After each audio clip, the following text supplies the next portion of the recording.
Hi, my name is Emily Mendoza. I'm a youth college woman in Columbia, Missouri, and this is my before and after video. So God wasn't really on my radar during high school or the rest of my life, really. My parents were divorced, so I went to a couple different churches with them. Um, I was getting all these mixed messages about who God really was, and I didn't understand how He related to me because I already thought I was perfect, and I didn't need Him in my life. I was really lucky during high school. I had a lot of friends. I was super involved with music and with sports. I had good grades, and I had this perfect boyfriend um, that we dated for about 3 years out of high school, and he was my best friend. So I thought I had it made. I didn't need God. I didn't need anything else to make me better. So I thought college was going to be just as easy. I thought that things were going to be just as perfect, and I would be just as perfect when I went off to college. Um, because my identity was so firmly rooted in how I performed and how good I was at things, and I was so confident that I would be just as perfect at college. So that all fell apart real quickly.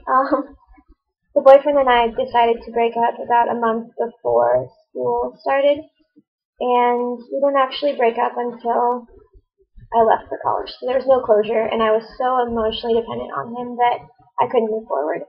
Whenever I went back home, we just fall into those same patterns, and then I would hate myself. So it was not very good, and I did get involved. I made a lot of great friends at Stevens, but I still had this huge hole in my life because I didn't know who I was. I had had this perfect person, and I wasn't perfect. I was really unhappy at school, so I wasn't really sure what to do with myself, and I didn't like myself very much.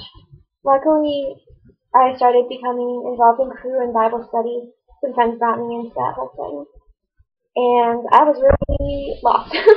I felt so stupid all the time because I couldn't contribute to discussions, and I didn't understand what they were talking about at crew. And I think my Bible study leaders felt sorry for me. So they met with me outside of Bible study, and they started walking me through things.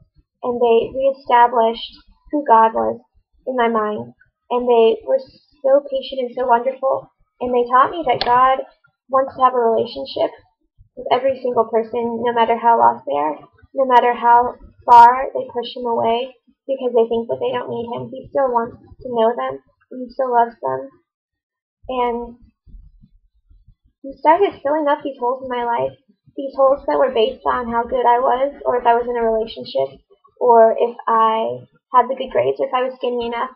Those things started to not matter because the thing that mattered was that I believed in something that could actually satisfy me. And it was hard giving up those little things of my life. It was hard giving up performance. And it was even harder giving up that broken, empty relationship that had so defined me for such a long time. But God taught me so much. And it's a process that I don't think will ever end, and I hope never ends. Um, I'm so thankful for where God's brought me because I used to be this person that was completely confident in my own abilities, and I was completely caught up in how good I was. But I wasn't very happy. And now, I mean, it's not perfect, but I'm so much happier than I ever was before. And it's all because of God, not because of who I am. So yeah, that's my before and after story. Thank you guys so much for watching.